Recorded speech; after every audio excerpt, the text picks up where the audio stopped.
Dito ngayon kat wala ni pangsaksak sa kuryente. Hindi mo nakita ang pera, hindi mo nahawakan ang pera, pero ikaw nag-claim na 1.7 million lang yung laman ng malita. Paano nangyari yun? Sinabalitaan din. Nabalitaan. Kanino mo nabalitaan?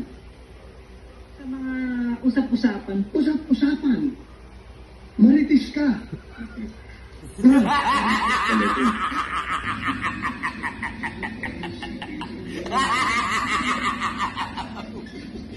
Ha ha ha ha!